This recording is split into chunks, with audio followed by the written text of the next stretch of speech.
Hello दोस्तों, कक्षा 10वीं की हिंदी विषय में गद्य खंड पार्ट 3 जिसका नाम है भारतीय संस्कृति। इसके लेखक डॉक्टर राजेंद्र प्रसाद है, जिनकी मैंने आपको जीवन परिचय की वीडियो पहले से ही अपने चैनल पर बनाई हुई है। अगर आपने नहीं देखी है तो जाकर जरूर से देख सकते हैं। उसकी प्लेलिस्ट बनी हुई है हिंदी की। तो इस वीडियो में आपको इस पार्ट का मैं आपको गद्यांश बताने वाला हूँ, और साथ ही साथ अगर आप चैनल पर हैं तो चैनल को लिए सब्सक्राइब, ताकि आपको और भी जो आगे के पार्ट हैं उनकी वीडियो की नोटिफिकेशन सबसे पहले मिल सके। चलिए वीडियो स्टार्ट करते हैं। तो गद्यांश जो पहला है आपकी स्क्रीन पर शो हो रहा होगा, तो देख लिया आपने। तो अब हम जानते हैं इसका संदर्भ। प्रस्तुत गद्यांश हमारी पाठ्य पुस्तक के गद्यखंड में संकलित पाठ भारतीय संस्कृति से लिया गया है। इसके लेखक डॉक्टर राजेंद्र प्रसाद हैं। ये हो गया संदर्भ। अब हम जानते हैं व्याख्या। डॉक्टर राजेंद्र प्रसाद कहते हैं कि भारतीय संस्कृति के विशाल सागर में आकार गिरने वाली जाति, धर्म, भाषा आदि नदियों में एकता का जल अमृत की भांति बह रहा है, परंतु आज यह जल राजनैतिक स्वार्थ, आतंकवाद, धार्मिक कठोरता आदि के कारणवश मैला होता जा रहा है। हमें आज भी उस अमृत तत्व की तलाश है जो सदियों पूर्व प्रवाहित होता था, जिसमें भारतीय संस्कृति को स्थिरता प्रदान की।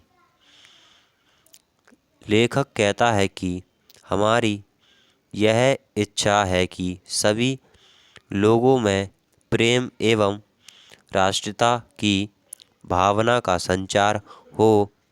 यह तभी संभव है जब भिन्न भिन्न विचारधाराओं के रूप में इन नदियों में सदैव यह जल अमृत के समान प्रभावित होता रहे।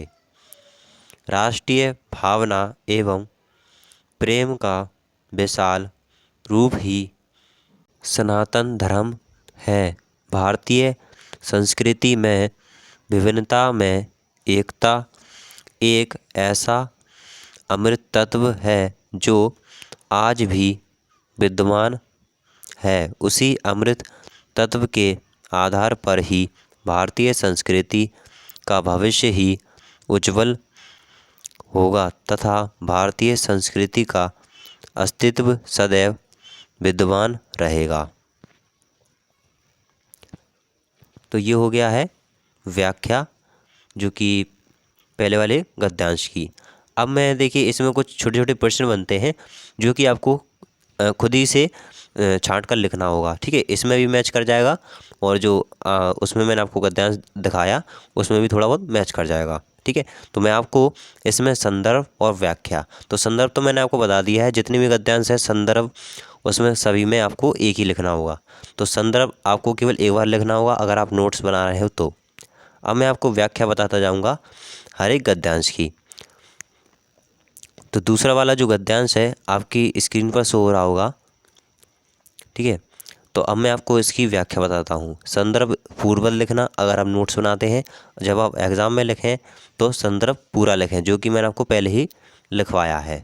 लेखक कहता है कि भारतीय संस्कृति में विद्यमान अमृत तत्व का स्रोत नैतिक और आध्यात्मिक है, जो अंतकाल से ही प्रत्यक्ष अथवा अप्रत्यक्ष रूप से समस्त देश में प्रवाहित होता चला आ रहा है। यह कभी कभी प्रत्यक्ष रूप में किसी न किसी महान पुरुष के रूप में भी जन्म लेता रहा है।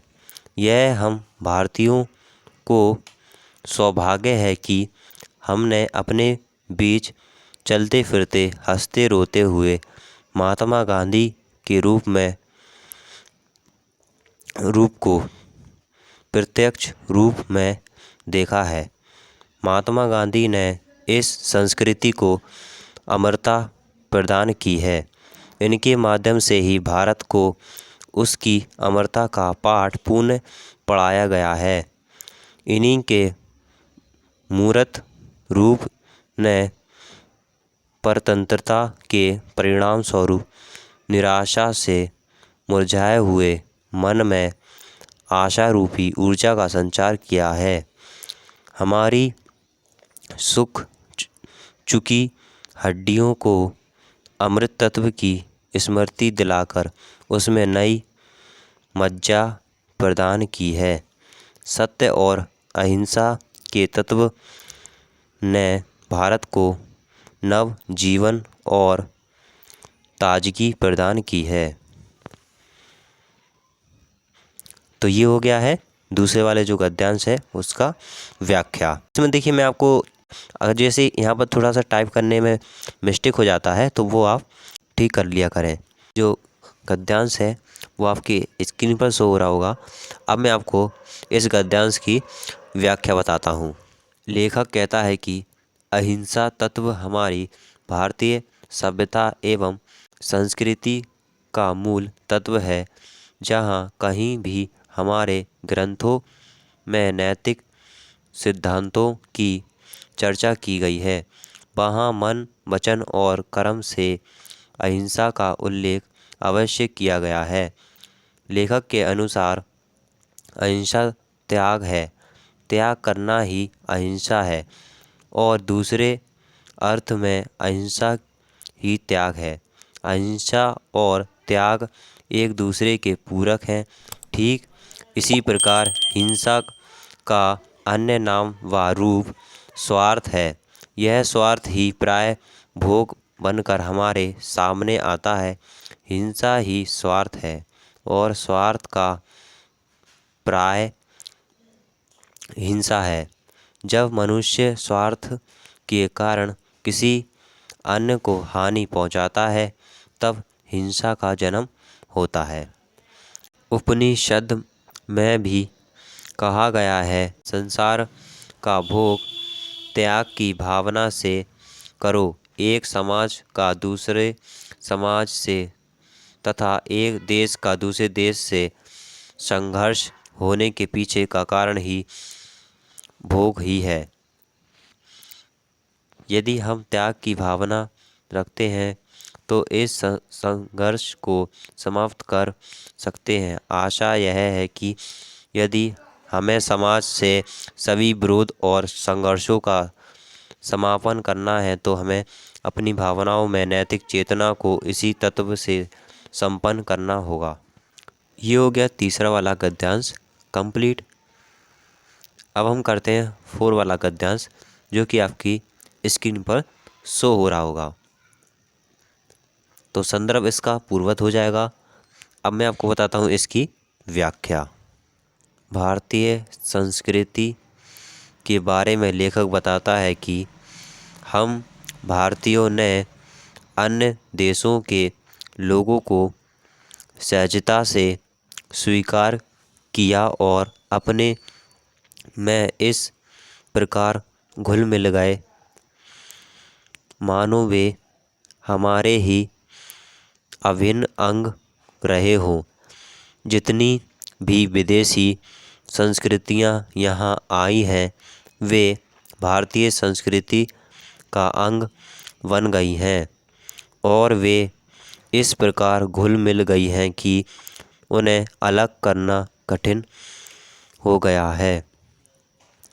हम भारतीयों ने अपनी शक्ति के बल पर विदेशी में अपने विचारधारा थोपने का प्रयास नहीं किया। हमने प्रेम, सद्भाव और भाईचारे के बल पर ही अपनी विचारधारा को स्थापित किया। भारतीय संस्कृति ने एकता व समानता का यह कार्य बिना किसी बल प्रयोग के किया है।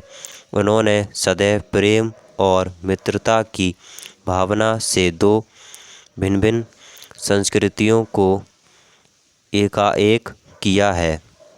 हम भारतीयों ने कभी दूसरों के शारीरिक अंगों, धन दौलत, घर संपत्ति आदि पर बलपूर्वक कब्जा नहीं किया, बल्कि उनके दिलों को जीतने का प्रयास किया। इसका प्रभाव भी स्पष्ट है कि भारतीयों का प्रभाव दूसरे देशों के लोगों पर बना हुआ है। यह दुर्भाग्यपूर्ण है कि आज हम अपने उस गुण को भूलते जा रहे हैं जिसके कारण दूसरों पर हम अपना प्रभाव जमाए हुए थे।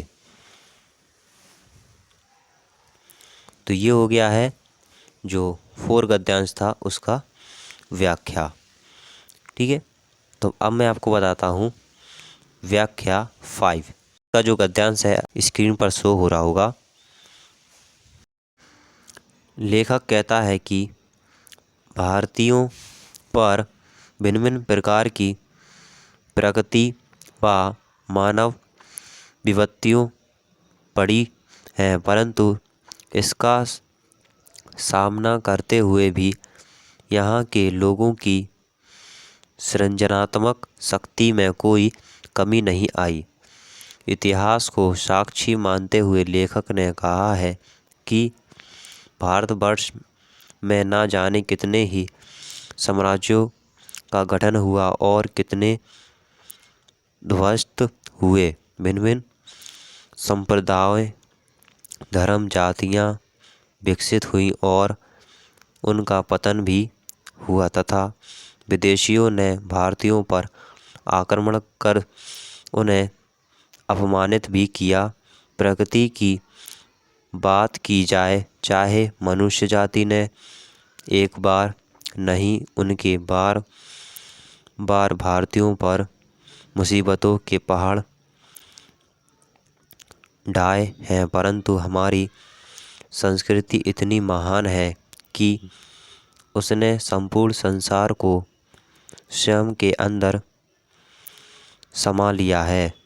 यही कारण है कि हमारी संस्कृति, हमारी सभ्यता, हमारा जीवन और हमारी सृजनात्मक शक्ति आज तक विद्वान है। हमारी संस्कृति उच्च व श्रेष्ठ व महान है। ये हो गई व्याख्या। अब मैं आपको बताता हूँ व्याख्या गद्यांश 6 की। ठीक है, तो जो इसका गद्यांश है आपकी स्क्रीन पर शो हो रहा होगा। तो चलिए अब इसकी हम व्याख्या जानते हैं। डॉक्टर राजेंद्र प्रसाद जी कहते हैं कि विश्व की प्रसिद्ध जातियाँ मिट गईं, लेकिन हम भारतीयों ने प्रतिकूल परिस्थितियों में भी अपने आप को सुरक्षित रखते हुए अपने आध्यात्मिक एवं बौद्धिक गौरव को सुरक्षित बनाए रखा है। हम भारतीयों की सामूहिक जागरूकता का नैतिक आधार पहाड़ों से भी मजबूत, समुद्रों से भी गहरा और आकाश से भी अधिक विस्तृत है। लेखक कहते हैं कि सामूहिक चेतना के विषय में दूसरी बात जो विचार करने योग्य है वह यह है कि यही संस्कृति अथवा सामूहिक चेतना हमारे भारत देश के प्राण है। इस देश के समस्त नगर और ग्राम, सभी प्रदेश और संप्रदाय, विभिन्न वर्ग और जातियाँ इसी नैतिक चेतना के सहारे आपस में एक दूसरे से जुड़ी हुई हैं। संस्कृति अथवा सामूहिक चेतना ही भिन्न भिन्न नगर और ग्राम, प्रदेश और संप्रदाय तथा भिन्न भिन्न वर्ग एवं जातियों की एकता का आधार है। इस बात को गांधी जी ने अच्छी तरह समझा था, इसलिए उन्होंने जन साधारण को बुद्धिजीवियों के नेतृत्व में क्रांति करने के लिए इसी नैतिक चेतना को अपना सहारा बनाया था। गद्यांश 6 की ये हो गई व्याख्या पूरी। अब मैं आपको गद्यांश 7 बताता हूँ, जो कि आपकी स्क्रीन पर सो रहा होगा। तो चलिए अब हम जानते हैं इसकी व्याख्या। प्रस्तुत गद्यांश में लेखक के कहने का तात्पर्य यह है कि आधुनिक युग विज्ञान का युग है।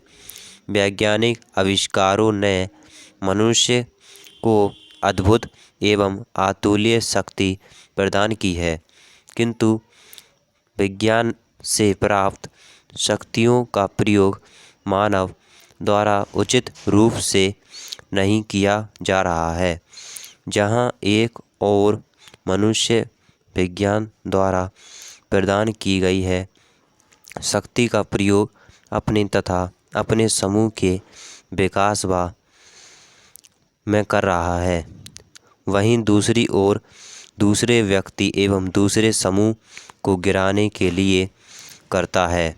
मनुष्य की इसी प्रवृत्ति को देखते हुए लेखक कहता है कि हमें कुछ ऐसे साधनों का निर्माण करना होगा जिससे समाज एवं राष्ट्र में ऐसी भावना जागृत हो जिससे विज्ञान की शक्ति के दुरुपयोग को रोकने के लिए अहिंसात्मक त्याग की भावना को प्रोत्साहित किया जा सके। लेखक कहता है कि यदि विज्ञान की शक्ति पर नैतिक मूल्यों का नियंत्रण नहीं लगाया जाएगा तो यह मानव के लिए हितकारी सिद्ध नहीं हो सकेगा। नैतिक अंकुश के माध्यम से ही विज्ञान की असीमित शक्ति सीमित हो सकती है और उसका उपयोग विनाश के स्थान पर निर्माण के लिए किया जा सकता है। आशय यह है कि वर्तमान युग में विज्ञान की शक्ति को कल्याणकारी दिशा की ओर अग्रसर करना अत्यंत आवश्यक व महत्वपूर्ण है। तो ये हो गया है जो गद्यांश 7 है इसकी व्याख्या। इसमें जो छोटे छोटे प्रश्न बनते हैं वो आप खुद से ही ढूंढकर कर लीजिए। ओके, तो मैं आपको व्याख्या बता दी है। अब हम जो आखिरी है इस पाठ के गद्यांश वो जानते हैं, यानी गद्यांश 8वां। तो आपकी स्क्रीन पर शो हो रहा होगा। लेखक कहता है कि भारतीय संस्कृति के प्रचार और अन्य संस्कृतियों के साथ तालमेल बनने के लिए ऐसी संस्थाएं बनाई जानी चाहिए जो विभिन्न भाषाओं के साहित्य का अनुवाद दूसरी भाषाओं में भी करें।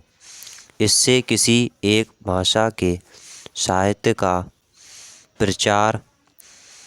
प्रसार अन्य क्षेत्रों में भी हो सकेगा तथा उसके जीवन मूल्य का लाभ दूसरे भी उठाएंगे।